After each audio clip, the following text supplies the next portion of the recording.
Today's story is about a famous Hollywood actor who did something truly horrific, and surprisingly, not that many people know about it. Before we get started, I want to give a special shout out to Billy Jensen, who is a fantastic true crime investigative journalist who wrote the article for the LA magazine called The Secret Life of Johnny Lewis. That article was used extensively in the making of today's video, so thank you, Billy. Johnny Lewis was only 7 years old when he landed his first acting role. Granted, it was only a bit part in an obscure escalator safety video, but it was a start. From there, Johnny appeared in dozens of commercials, including with Pizza Hut, before someone recognized this kid has real talent, and he earned appearances on the hit TV shows Seventh Heaven, Malcolm in the Middle, and Drake and Josh, which were really big in the late 90s and early 2000s. In 2001, when Johnny was 18 years old, he had made enough money from acting that he was able to leave his parents' home in North Los Angeles and move into a new home right in Hollywood with a bunch of other up-and-coming actors and actresses. By 2006, when Johnny was 23 years old, he was riding high. He had landed several more big TV roles, like a recurring role in the show The OC, which was very popular in the 2000s, and in 2006, he was dating the mega pop star Katy Perry. And although their romance was relatively short, apparently it was very intense because Katy would go on to write 2 songs that were apparently about Johnny. But Johnny's real rise to stardom occurred 2 years later in 2008 when he was cast as the character Half Sack on the critically acclaimed motorcycle drama Sons of Anarchy. While the show made him famous and fabulously wealthy, Johnny was growing concerned with the direction the show was taking. He felt like it was becoming too violent. Johnny liked reading poetry and studying philosophy and staying up late drinking tea and playing chess. He did not like acting out scenes of gratuitous violence. It just wasn't who he was. So after being on the show for 2 seasons very successfully, he was a very popular character. He went to the writers and said, "You gotta write me out of the script. I can't do this anymore." The writers were totally caught off guard and begged him to stay, but he had made up his mind, and so in 2009, his character was killed off. After leaving Sons of Anarchy, Johnny decided that he wasn't going to pursue any serious acting roles for the time being. Instead, he wanted to focus his time on writing his first novel, which was about this musical genius trying to make his way in the world. And so he started asking around to see if anybody he knew of a quiet place he could live and write out of. And his photographer said, "I think I know the place." It was called the Writer's Villa, and it was this beautiful house with 6 bedrooms for rent right outside of Hollywood. Over the years, it had become a sort of safe haven for up-and-coming actors and actresses still looking to land their big break. The reason it developed this reputation was because of the owner, Kathy Davis. She was this wonderful woman who really understood how difficult trying to break into Hollywood was for all these people that stayed at her house. And so she would look after them and make them food and offer them rides, and she would stay up late and listen to their frustrations and be a shoulder to cry on if they didn't get the part they wanted. Many of her tenants, who went on to be big Hollywood stars, would later attribute their success, at least in part, to the time they spent with Kathy at the villa, which they remembered as being therapeutic and soothing. Even though Johnny had already had his big break in the Sons of Anarchy, he loved the idea of living in such a peaceful place that seemed to cater to eccentric artists like himself. So in April of 2009, Johnny called Kathy and requested a room, and she said, "Absolutely, you can stay on the 2nd floor in the red suite." After moving in, Johnny would tell his friends that the writer's villa was just as amazing as he thought it was going to be. And Kathy specifically was just as wonderful as everyone said she was. He actually struck up a friendship with her almost immediately. Everything seemed to be going really well for Johnny in his life until a few months later, he found out his girlfriend, Diane, was pregnant. Although this totally screwed up his plans for his novel, Johnny was really excited about being a father, and so he decided to move out of the villa and in with Diane, who lived nearby, to help take care of their child. 9 months later, on April 6th, 2010, Diane gave birth to a healthy little girl named Culla May, and Johnny and Diane fell madly in love with her. But unfortunately, Johnny and Diane's love for each other faded quickly after becoming parents, and before long, Johnny had moved out and back in with his parents. Not long after that, Johnny and Diane became embroiled in this really vicious, long custody battle over Calumet, which ultimately Johnny lost, which was devastating for him. A few months later, in October of 2011, when Johnny was still living with his parents, he decided to take his motorcycle out and just go ride around and clear his head. And so he drove for about 2 hours to the west of LA out into the desert, where he lost control of his bike and he crashed. After getting to the hospital, his injuries were determined to be relatively minor, except they were concerned he might have a head injury. However, after testing negative for a concussion, he was said to be okay by doctors and he was sent home.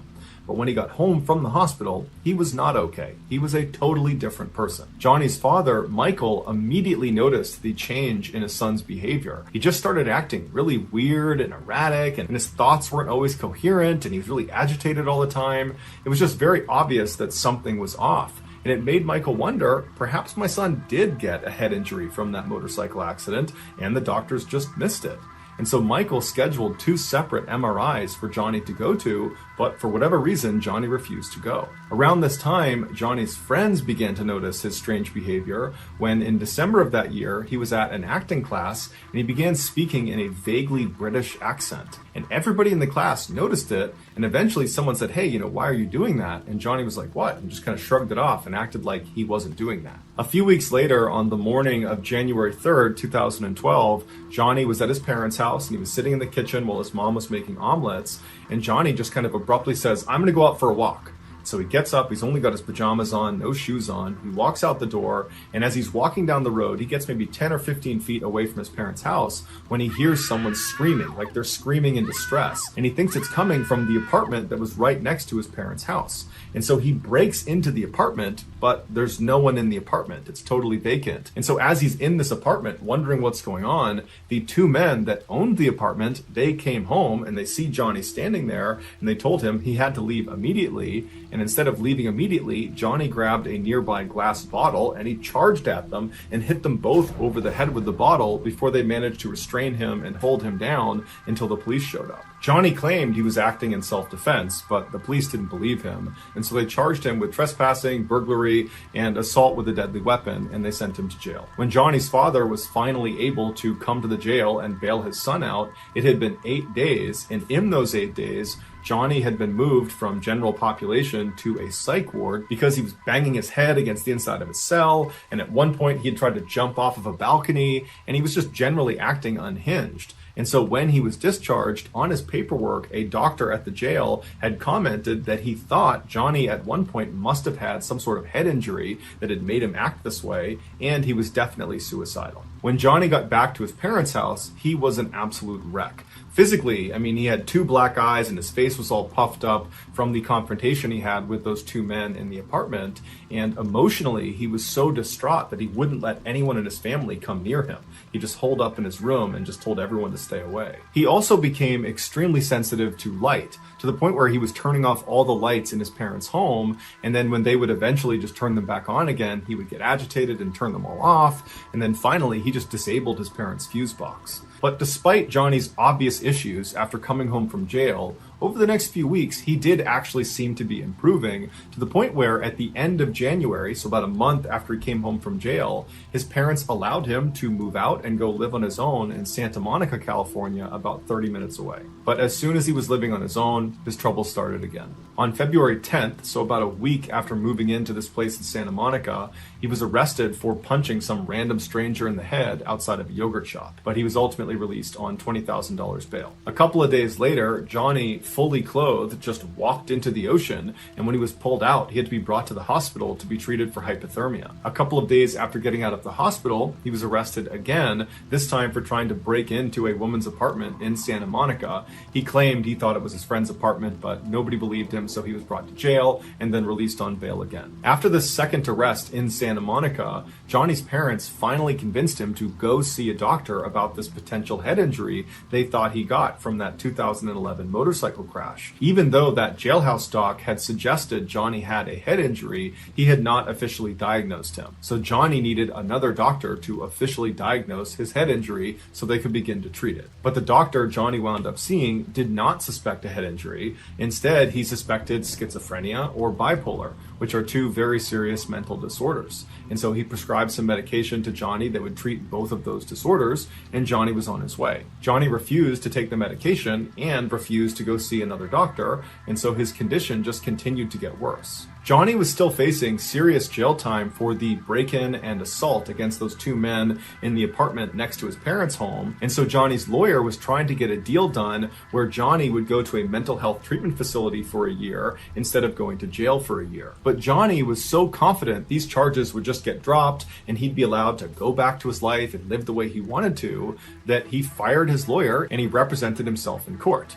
But the charges were not dropped and he was sentenced to 1 year in prison. However, the jail he was sent to was so overcrowded, they reduced his sentence all the way down to only 6 weeks. When Johnny's father finally came to pick him up from prison on Friday, September 21st, 2012, Johnny was at an all-time low. Even though he'd only been in jail for 6 weeks instead of the year he was supposed to be there, it was clear that amount of time had done an enormous amount of damage to him. And so on the car ride home from prison, Johnny just kind of sheepishly asked his father, hey Dad, would it be possible if you called Kathy Davis at the writer's villa and just see if there's any way I can move back in? And Michael's thinking to himself, I hadn't thought of that, but the writer's villa was the last place Johnny was when his life was still in order. It was probably the last place he was happy, and so he probably has attached a lot of fond memories to that place, and so that's a great place for him to go.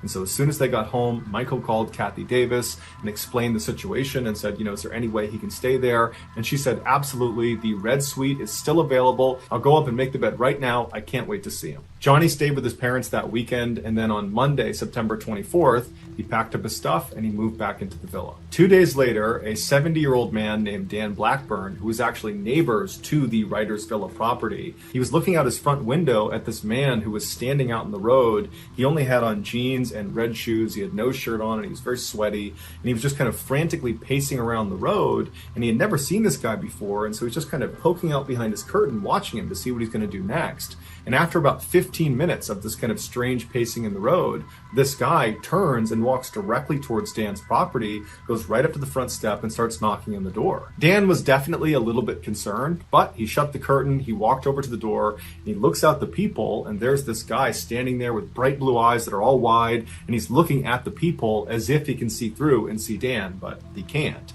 And so Dan reaches down and he opens the door just a little bit and he looks out, and the guy outside looks at him and goes, "Hi, I'm John. I'm your new neighbor." It would turn out John was Johnny Lewis. And so Dan opened the door a little bit farther and he looks at him and he goes, "Hi, John, nice to meet you." And before the two men could have any sort of conversation, Johnny just abruptly turned around and walked away. And so Dan is totally puzzled by this strange interaction he's just had with Johnny Lewis. And he's watching him as he just walks back to the road, he walks back over and goes inside the villa and disappears. And so Dan kind of shrugs it off, he shuts his door, locks it, and goes back to his morning routine. About 30 minutes later, Dan is doing his own thing in his house when he hears his wife outside screaming for him to come outside. And so Dan runs out the front door, he goes into his driveway, which is between his property and the writer's villa, and he sees his wife is standing on the driveway, horrified, pointing up towards the back of their house. He looks down, and back near their back deck, Johnny Lewis, is standing on top of the guy that Dan and his wife had hired that day to paint their back deck. Johnny is just raining blows down on this guy. He's got a piece of wood too that he's hitting him with, and the worker is sitting there trying to shield himself. There's blood all over him, and Dan instinctively just runs over to Johnny. Johnny's not seen Dan at this point. Dan gets right up to him and he grabs him by the shoulder and he tries pulling Johnny off. He's screaming at Johnny to stop, but Johnny just seems totally unfazed. He's just destroying this worker. And so finally, after Dan yanks on Johnny hard enough, Johnny jumps up, turns around, and levels Dan square in the face. Dan falls to the ground, and when he looks up, Johnny is just standing over him, looking at him with no expression on his face. It's like he didn't know what he was going to do with Dan next, so he just stood there and stared at him. But Dan wasn't going to waste any time. He jumped up and he clocked Johnny square in the side of the head, but it had no effect on Johnny. He still just stared at Dan, completely expressionless. And so Dan grabbed a nearby lawn chair and practically broke it over the head of Johnny, but again, it had no effect on Johnny. He just stood there completely expressionless, staring at Dan. And so at this point, Dan just grabs the worker who can barely stand, and he runs back down the driveway. He grabs his wife and they run towards the house to go inside. And the three of them manage to get inside the house, and as they're shutting the big heavy door, Johnny comes bounding up and he gets right in front and he jams his arm in the space between the door and the wall. So they can't close the door because it's getting stuck on his arm. And so all three of the adults inside, Dan, his wife, and the painter, are putting all of their weight on this huge wooden door onto Johnny's arm, and Johnny is just trying to grab them the whole time. And so finally, the three of them start raising the door and slamming it as hard as they can on Johnny's arm. And finally, after several hard blows to his arm, Johnny retracted his arm and they were able to shut the door and lock it. And so at this point, Dan's wife and the painter ran around the house, closing every window, locking every door. Meanwhile, Dan went to the side window that looked out towards the writer's villa property, and he got his phone out and he called 911 as he's looking out the door looking for Johnny. And so after he tells 911 what's going on and he hangs up, Johnny suddenly just appears running down his driveway as if he's running back towards the back deck. But he stops almost right in front of Dan's window. He turns and he starts running towards the villa property. He jumps over a fence that's at least waist height, just jumps clear over it. And then he gets to this huge wooden fence that surrounded the entire villa property that was at least, 8, 9, 10 feet. And he very easily just jumps, grabs the top, and catapults himself right over the top and then disappeared inside of the villa. Within minutes, the police showed up and they went inside the villa and they could not believe what they found. Based on the evidence, this is what investigators believe happened. After Johnny, for the first time, walked up to Dan's property and awkwardly knocked on the door and said, "Hi, I'm John, I'm your new neighbor." After that, he turned around and Dan watched him as he left his property and made his way back and went inside the villa. Once Johnny got inside the villa, he made his way up to the second floor and he went into Kathy Davis's room where she was sitting. Now, Kathy most likely turned and saw Johnny standing in the doorway. He's got no shirt on, he's sweating, he looks totally crazed. She probably was not scared. Instead, her motherly instincts kicked in and she probably said, "Hey, are you okay? Can I help you? What's going on?" And as she probably stood up and made her way over to make sure he was okay, Johnny, for reasons no one understands, proceeded to beat and kick and strangle her. And then when she fell to the ground and was totally helpless, Johnny proceeded to either stomp on her skull repeatedly or he hit her over the head repeatedly with a rusty hammer that was later found in his bedroom. But no matter how Johnny did it, he managed to severely fracture her skull, and that's what ultimately killed her. After killing Kathy, Johnny tracked down her beloved cat and killed the cat the same way. Afterwards, Johnny ran out of the villa, and that's when he spotted Dan's house painter just sitting outside, and he walked over to him and just began beating him. And just like the attack on Kathy and her cat, this attack on this house painter appeared to have no motive as well. After Dan came outside and managed to fight Johnny off, and then when Dan went back inside the house with his wife and with the painter, Johnny stood outside for a few minutes before running down Dan's driveway and then hopping over those two fences right in front of Dan, and then Johnny disappeared inside of the villa. Once Johnny was in the villa, it's believed he climbed up to the upper patio or onto the roof of the villa itself, and from there he either jumped or fell to his death on the driveway below. His death was officially ruled an accident, not a suicide. After the news broke about what had happened at the writer's villa, everybody assumed Johnny must have been on some really hardcore drugs. That's the only explanation for why someone would act the way he acted. But when his toxicology report came back, it showed he had absolutely no drugs of any kind, legal or illegal, in his system. He was completely sober at the time he committed this horrible crime. Some believe Johnny really did have some undiagnosed head injury from that motorcycle accident, and this head injury is responsible for his violent outbursts. Others disagree and say the head injury had nothing to do with it. Johnny clearly had some undiagnosed mental disorder. Maybe it was schizophrenia, maybe he was bipolar, maybe it was something else, but it was this mental disorder that led to these violent outbursts. But to this day, no one knows for sure why Johnny did what he did. All we know is an innocent woman and her cat were needlessly killed. So that's going to do it, guys. If you found the secret in today's episode, let us know in the comments section what it is and where you found it, so give us the timestamp. And if you're the first to do that, we'll pin you at the top of the comments section. If you got something out of today's episode and you haven't done this already, please offer to make the like button their favorite food, a burrito, but separate the meat, cheese, rice, and sour cream into 4 distinct sections before rolling it up. Also, please subscribe to our channel and turn on all notifications so you don't miss any of our weekly 2 or 3 video uploads. We are now selling merchandise like this flannel, like this hat, and there's a whole bunch of stuff. If you're interested in Mrballen merch, go to shopmrballen.com. Also, follow our shop's Instagram page. The username is Shop Mr. Ballen for upcoming deals and promotions. If you want to get in touch with me, you can direct message me on Instagram or on Twitter. My username for both platforms is the same. It's John Ballen 416. I also have a ton of content over on TikTok where my username is Mr. Ballen. We also have a second YouTube channel called Mr. Ballen Shorts, where we post random short videos and lost episodes. If you have a story suggestion, please submit it to our subreddit just called Mr. Ballen. It's linked in the description below. So whether I see you on Instagram, Twitter, TikTok, Reddit, YouTube, or some combination, just know that I really appreciate your support. And until next time, that's going to do it. See ya. On a morning in May of 2014, a detective sat next to the hospital bed of a mortally injured 77-year-old woman. This woman had been in a coma for the last 10 days following a vicious attack on her. And in that time, the detective had been desperately working to try to figure out who had attacked her. But now, somewhat amazingly, the woman had woken up from her coma, and now this detective was finally getting the chance to ask the victim directly, "Who did this to you?" However, when the woman began to speak, this conversation would not go as planned.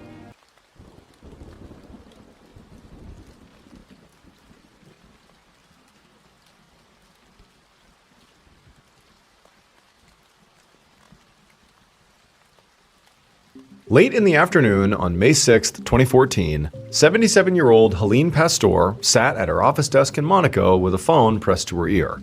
And on the other end was one of Helene's many tenants, doing what they did best, which was to complain.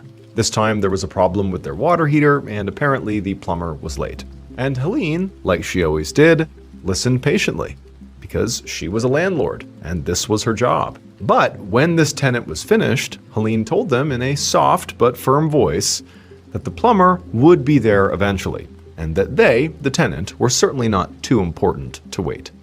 Then she hung up. Helene knew her tenant wouldn't like this, but she also just didn't have patience for entitled, wealthy snobs. Unfortunately for her, though, she spent a lot of time with people like that, because Helene was actually the single richest woman in all of Monaco. So Monaco is a country located on the Mediterranean coast, and it's surrounded on 3 sides by France. And so Monaco and France share a lot of cultural similarities. But unlike France, Monaco is very, very small, just under a mile wide, and has only about 39,000 citizens. And many of those 39,000 citizens are incredibly wealthy. It's essentially a country of millionaires and billionaires living in ultra-luxury condos and high-rises all along its coastline. And Helene and her family, the Pastors, owned most of those condos, which meant they were among the wealthiest landlords not just in Monaco, but on the whole planet. The Pastors' multi-billion-dollar real estate empire had started 3 generations ago, and Helene was now in charge of it. It was a lot of work, and Helene could have passed it off to somebody else. But she was a Pastor, and Pastors worked for what they had. Which was why, despite her wealth, Helene was a very hands-on landlord and spent long days in her office with her staff, dealing with accounting and handling tenants' requests and complaints, like about, the plumber not being on time. Now, Helene picked up the phone once more to make one more call before she left for the day, and this call was to her daughter, Sylvia. Sylvia was 53 and had been diagnosed with breast cancer 2 years earlier, so Helene, naturally worried about her a lot and checked in with her daily. And on this day, when she heard her daughter pick up and say hello, Helene immediately asked her, how are you feeling? But Sylvia said she actually couldn't talk right now. Her massage therapist had just arrived, and so she excused herself and hung up. Helene took the phone off her ear and just stared at the receiver as the dial tone blared through it, doing her best not to feel hurt. Helene knew she was a very demanding parent and, generally was not particularly warm, but she loved Sylvia. And lately, it seemed like her daughter just didn't necessarily reciprocate that. And Helene knew exactly who to blame for this. And it was not Sylvia, and it wasn't even Helene. It was Sylvia's boyfriend, Wojciech. Now, Sylvia had been with Wojciech for almost 3 decades, and it seemed like everyone in Monaco absolutely loved this guy. I mean, he was charming and gregarious and gave a ton of money to charity. But Helene had always felt like there was just something off about him. And she worried that he was taking advantage of her daughter's very famous name. And so generally, there had just been this sort of sitting, unspoken tension between Helene and Sylvia about Wojciech. The fact that clearly Helene didn't really like him. Like, that tension was there between the mother and daughter. But lately, it seemed like that tension had finally gotten to the point where, Helene and Sylvia were just having all these little arguments that, sometimes were actually about Wojciech and other times were about completely different things. It was like they were just quick to argue with each other. But for now, Helene looked at the time and saw, it was time to go. And so she stood up and she smoothed out her beautiful Chanel suit. And she knew that if she wanted to see her son Gildo tonight, she really needed to get a move on here. So Gildo, Helene's son, had been in the hospital for the last few months after having a stroke. Helene visited with him daily, making the 45-minute drive from Monaco to where he was hospitalized in Nice, France. Now, the daily commute was definitely a lot, but Helene didn't care. She always worked it into her very busy schedule. Now, Gildo was 47, but he was still very much Helene's child. And the whole ordeal had been just awful and very emotional for Helene, especially on top of, her daughter's cancer diagnosis and the tension between her and her daughter. Like, right now, life was pretty tough. Seeing her children like this had reminded Helene that money just could not save you from everything, even in Monaco. Now, Helene grabbed her Hermes purse and she headed out the door. Minutes later, Helene was outside and was climbing into a black minivan that was waiting for her at the curb. And as Helene slid into the back seat, she was greeted by her 64-year-old driver, Mohammed Darwich. So Mohammed had actually been working with Helene now for 15 years. And so the two of them spent the entire 45-minute drive to Nice just chatting about their kids, because in some ways they were, longtime friends. Mohammed told Helene about how he really missed his daughter, who lived back in Egypt with her mom. And he also updated Helene on his son, Wissam, and how he liked living in France. Their conversation made the drive go fast, and before Helene knew it, they were at the hospital. Around 6 p.m. that night, Helene was sitting at Gildo's bedside, helping him drink a glass of water. Like his mother, Gildo had been both blessed and cursed with the pastor work ethic. Despite the family money, he was constantly starting ventures and investing in businesses. So Helene knew the hospitalization had been really hard for him, not just physically, but just from a work perspective. He was missing out on so many opportunities because he was stuck here. And even though now he was awake and alert, he was still partially paralyzed and just couldn't speak very well. Helene sat with Gildo for about an hour, talking to him and also checking in with his doctors. And then at some point, she kissed her son's forehead and told him she would see him soon. Just after 7 p.m., Helene walked out of the hospital to where Mohammed was waiting in the minivan. And this time, she got into the front passenger seat. And Mohammed, he started the car and they began to make their way out of the lot toward the busy streets of Nice. And pretty much right away, they got stuck in absolutely standstill traffic. And so Helene just sat back in her seat and tried to relax. But as she was doing that, something caught her eye outside of the car, like out her window. It was this person who had a hat kind of pulled down low over their eyes, and they were jogging right towards the minivan. And Helene, she just stared at this person and tried to see if they maybe knew them, because it did seem like they were coming right towards this car, like their car. But then she saw what this person was holding. And immediately she screamed at Mohammed to drive. But before Mohammed could react, Helene heard a loud bang and the sound of shattering glass.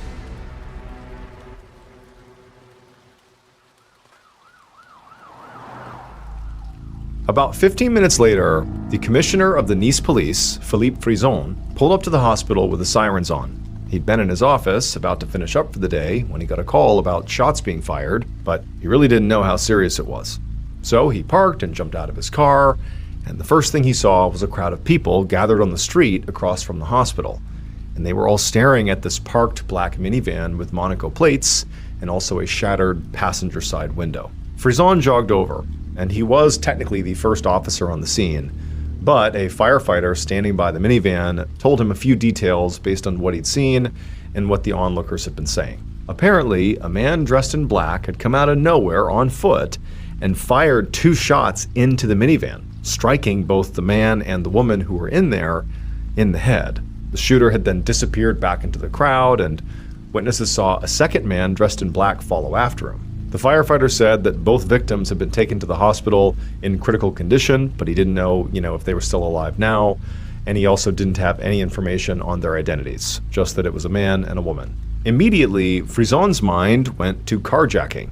Now, Nice did not have a huge amount of crime, but one of its more common issues was something called the car door grab, which was when criminals would target cars who were stuck in traffic, and they would rob these cars. And so he wondered if maybe carjackers had approached this vehicle and attempted to rob it. Something happened, they drew a weapon, and then obviously the victims inside were shot, and then the carjackers took off. And so Frizon radioed back to the station for backup. A crime like this, whether it was carjacking or not, obviously what he's dealing with here is murder. A crime like this needed more officers than just him. And so he gets in touch with the dispatcher and he fills her in on the need for backup. And then during this discussion, she actually passes one more piece of information to Frizon that she had recently learned. And that was the identities of the victims. And the reason that they already knew who these people were is because one of the victims was incredibly famous. The woman who had been shot was Helene Pastor. The other victim was her driver, Mohammed Darwish. When Frizon heard this, he couldn't believe it. I mean, of course he knew who she was. Everyone in Monaco knew who Helene Pastor was, or at least had heard the Pastor name. And so now that Frizon knew the identities of his victims, his theory of this case immediately changed. He felt like there was no way the richest woman in Monaco just happened to be targeted by random carjackers. This had to be a hit. And so Frizon, after getting off the radio, went back to the minivan and just looked inside. And right away, he saw there was a purse that was sitting untouched on the dashboard, which made him even more certain that this was no robbery. Very likely that would have been grabbed. But then he noticed something else. The front seats and the floor of the minivan were covered in all these rounded metallic pellets, which he recognized as being from shotgun ammunition, like buckshot, like the inside of, what a shotgun fires or can fire. And this struck Frizon as being very strange. A shotgun was an odd choice for a professional hit, because it was big and bulky and you really couldn't carry it in public without attracting a lot of attention. And so this, combined with the fact that this happened in broad daylight, told Frizon that very likely whoever had shot Helene and her driver was not an experienced hitman, which was also just not what he would have expected. Just then, Frizon heard the sound of sirens cut through the air, and he knew his backup had arrived.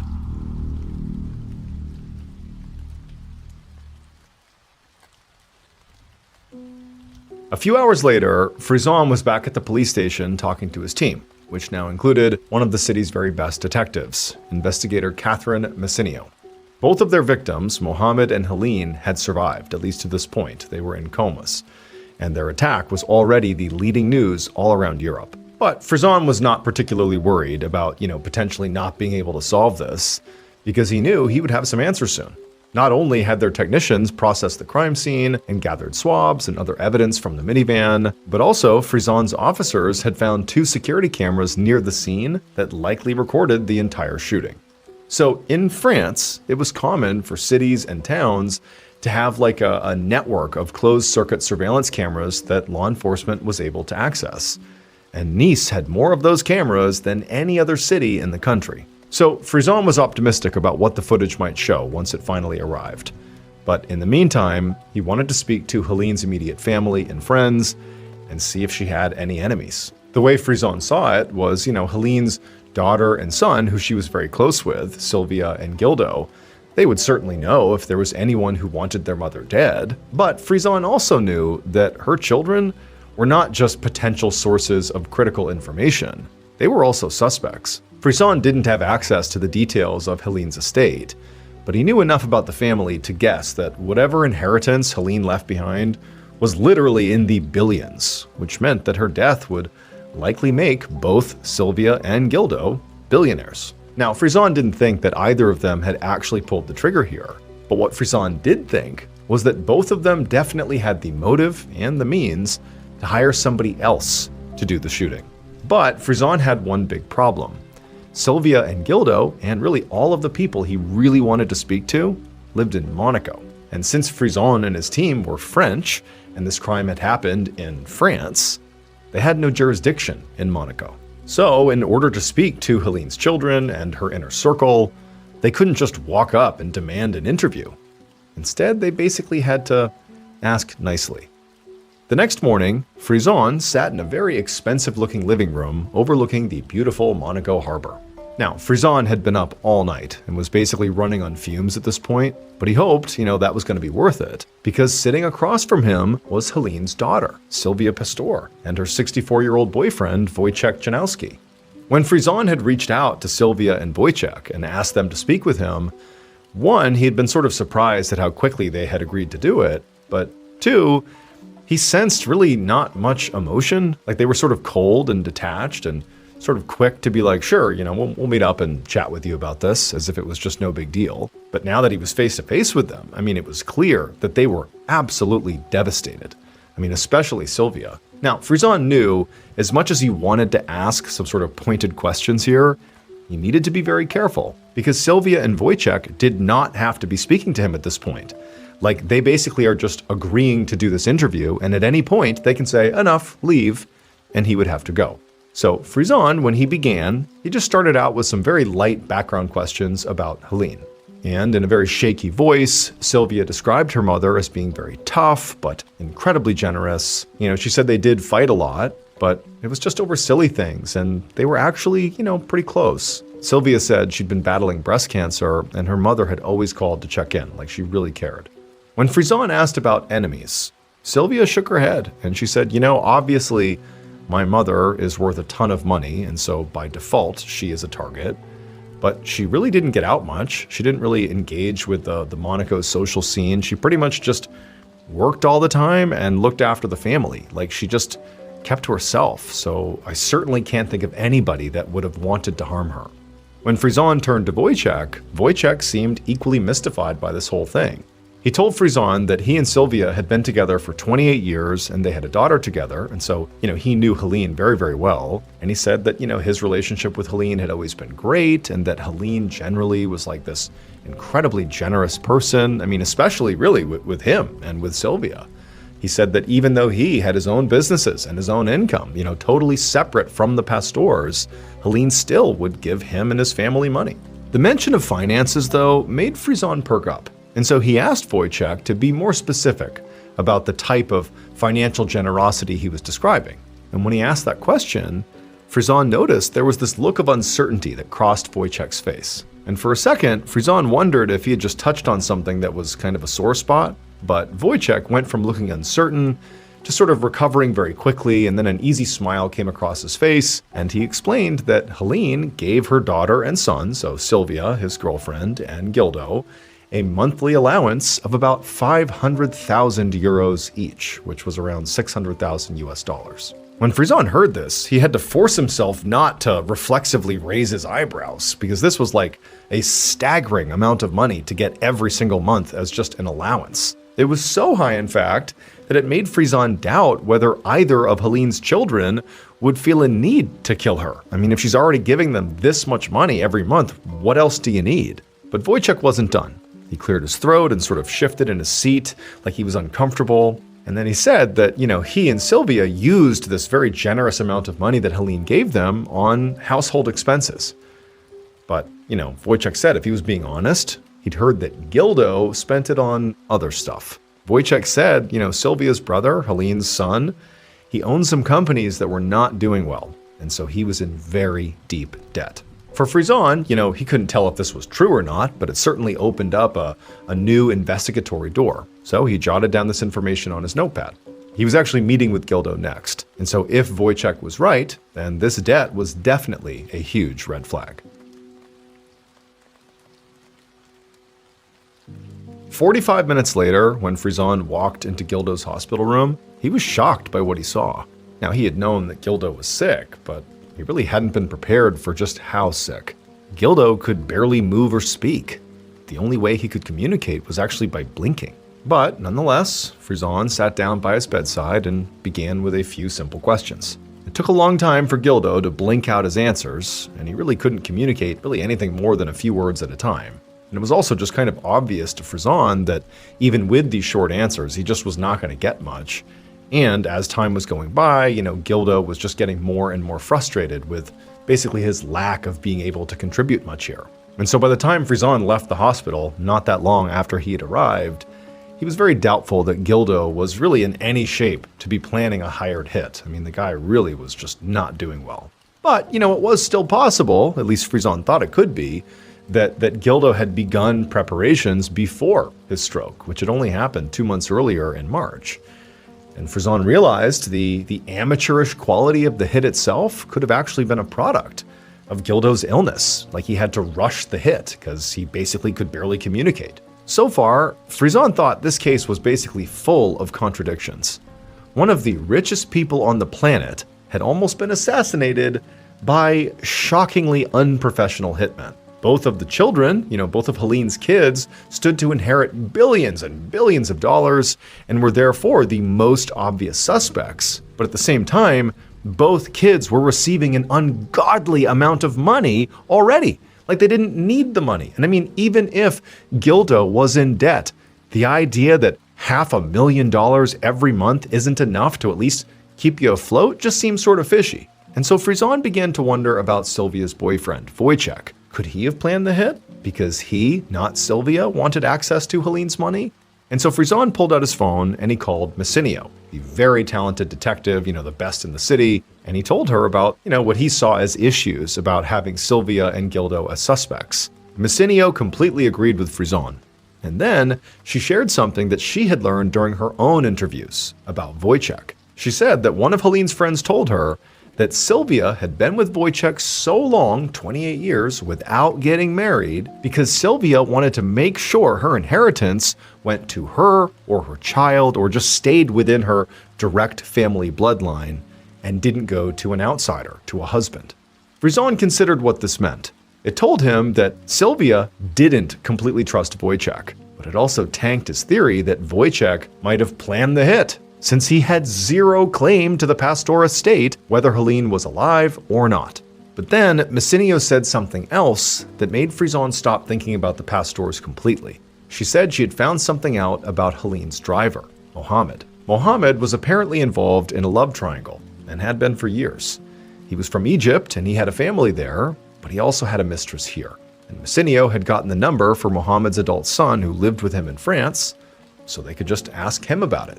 And so as Frizon hung up the phone, his mind was spinning. I mean, this whole time, he had thought it was so obvious who the target of the hit was. It had to be Helene. She's this billionaire. It's gotta be her. But now he was wondering if maybe the real target was Mohammed. That afternoon, Frizon was back at the station with Messinio. It had been 24 hours since the shooting, and neither of them had slept. But Frizon did not think they'd be able to do that anytime soon because the security camera footage had just arrived. And Frizon had put a lot of stock into this footage. Like he felt really hopeful that this was going to be what they needed, because it felt like every other lead he had tried to follow so far in this case had already hit some kind of dead end. He'd just gotten off the phone with Mohammed's son, Wissam, who he had hoped, might shed some light on the possibility that Mohammed was the intended target of the attack. But Wissam had been skeptical. He did not think the lead about his father's love triangle meant very much. He said the mistress had been a part of Mohammed's life for a long time, and to be honest, nobody was particularly upset about it. Now, unlike Sylvia and Gildo, Wissam was a young and healthy man, so theoretically he could have been one of the shooters. But Frizon hadn't heard anything in their call that made him think Wissam wanted to kill his father, or Helene for that matter. So now, Frizon and Messinio began scrolling through the security footage, looking for clues that could maybe point them in the right direction. When they got to the point in the recording where the shooting actually happened, they were relieved to see they did have a clear view of the scene, and they watched it play out right in front of them. And just like the witnesses had said, Helene's car is seen turning out of the hospital parking lot, and then a man with a shotgun approached her window and fired twice. Frizon could see that the second man watched the whole thing from across the street at a snack bar, probably acting as a lookout, and then after the shooting, both men ran away on foot, and their faces were never visible in the footage. And so Frizon rewound the tape to see when these men arrived, and he saw they showed up about 20 minutes before the shooting. But it was not when they showed up that was particularly significant. It was how they showed up. When Frizon saw how they arrived, his jaw dropped, because finally he'd found the lead he could follow. Both men were separately driven to the hospital in taxis, and one of the taxi's license plates was clearly visible on screen.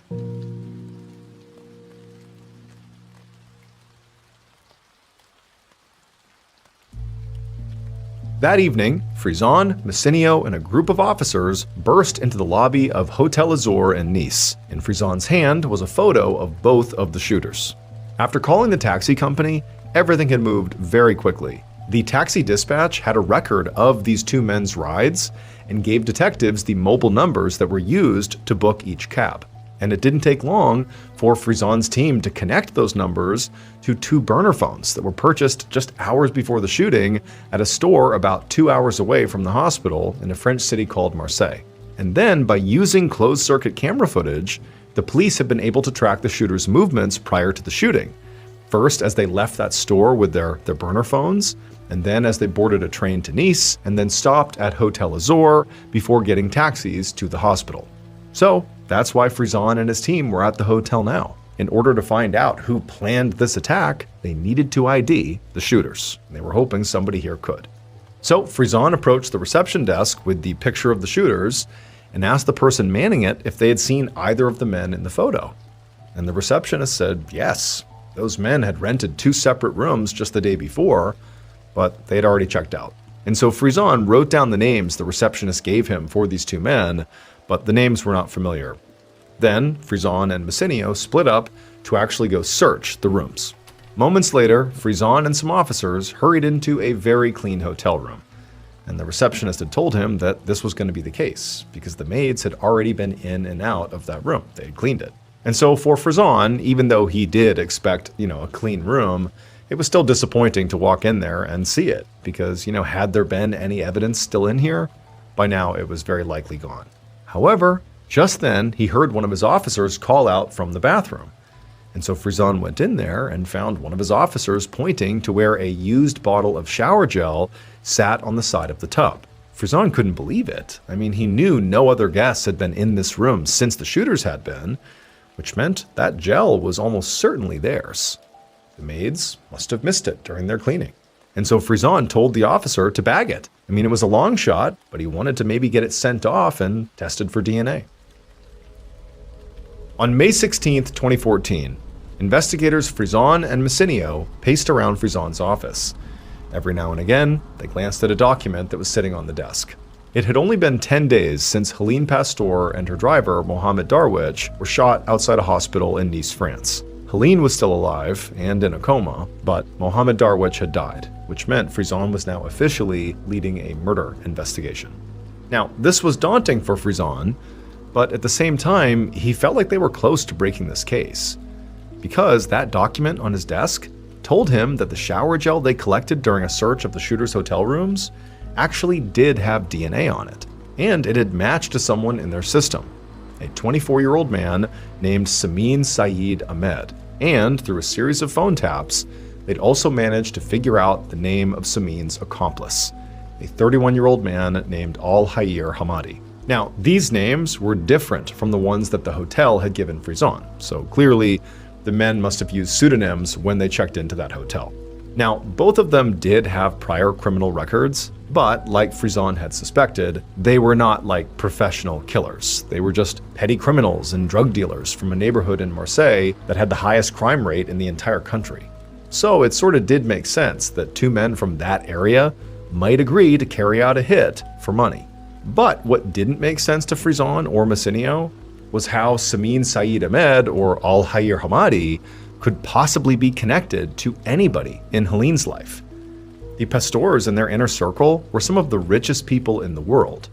If any of them were planning a hit, Frizon would have expected them to hire, more experienced and professional assassins. So now Frizon wondered if maybe they needed to take a closer look into other areas of Helene's life, like maybe her tenants, to see if anyone had obvious connections to Marseille. He knew from speaking with Helene's friends that she often handled many of her tenants personally, and so it was possible that maybe there was a feud or dispute that they just didn't know about. However, thousands of people lived in Helene's buildings. Going through that list would be nearly impossible, which was why Frizon and Messineo had decided that the best way to approach this whole thing was with a method Frizon called the fishing rod. Instead of arresting the shooters, Samin and Al-Hayir, they would watch them and keep their phones tapped and see if they led police to whoever hired them. However, while they were figuring all this out, Frizon's phone suddenly rang. And when he answered it, he got very unexpected news. It was the hospital. Helene had woken up from her coma. And so first thing the next morning, Frison sent Messinio to the hospital to interview Helene. And then after sending her out, Frison waited anxiously at the station for her to return. He was hoping that Helene could simply tell Messinio who wanted her dead, and then they could just close the case. Easy. But when Messinio came back that afternoon, she did not have good news. Helene had told Messinio that she was terrified, and she had lots of things that she wanted to tell the police. And at one point, she seemed like she was on the verge of actually, giving Messinio a name or just something really meaningful. But then she'd literally just struggled to breathe, and medical staff had rushed in to stabilize her, and they hadn't been able to finish the interview. Frison was so disappointed. I mean, they'd been so close to maybe hearing the truth directly from the mouth of their victim. And now they might never know. It would turn out 4 days later, before the police ever had a chance to have another interview with Helene, she died.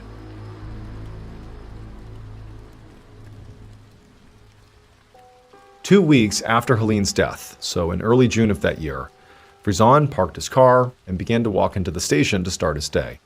And he was feeling incredibly anxious because Helene and Mohammed's case had really stagnated, and Helene's death really only made the public pressure on him and his team way more intense. Frison still had his team watching the shooters and tracing their phone calls, but so far they hadn't gotten any more leads from that. They were also slowly chipping their way down the list of Helene's tenants, but so far they hadn't found anyone with the kind of motive they were looking for. Frison had not totally eliminated his first suspects, which were Gildo, Sylvia, and Wojciech, but he just didn't feel like any of them stood out above the rest. Gildo potentially needed a windfall because of alleged money problems, although Frison had not confirmed that with bank records. But Gildo's poor health made it extremely unlikely he could have planned this hit. Then there was Sylvia, who was entitled to an enormous inheritance from her mother's death, but she already had a massive monthly allowance when her mother was alive and really did not seem desperate for cash at all. And then as for Wojciech, he wasn't even married to Sylvia, so he literally had no legal claim to the Pastor estate. So Helene's death really didn't do him any good. So all this was sort of going through Frison's mind as he stepped inside the station. And as he did, right away he saw Messinio come running towards him carrying a piece of paper. And this paper was covered in lines of numbers that Frison immediately recognized as a call log. And Messinio explained that they had traced one of Al-Hayir's recent calls and finally found a link to Monaco. The guy he called was somebody named Pascal Doriac, and unlike the shooters, Pascal had direct ties to Monaco. He was a personal trainer, and some of his clients were elite families who lived in Monaco. And a few of those clients were also people that Frison and his team had examined in connection with the murders. Frison grabbed the piece of paper and read and reread its contents before he finally looked up at Messinio and said they needed Pascal's phone records right now. Later that same day, Frison was sitting at his desk staring at a name written on a piece of paper. He had gotten access to Pascal's phone records, and he discovered that every time there had been a significant event in this entire case, like on the day of the actual shooting or the days of Mohammed or Helene's death, Pascal had texted the same number. And now that Frison knew who that number belonged to, he realized he had been at least half right the whole time. These murders were about money.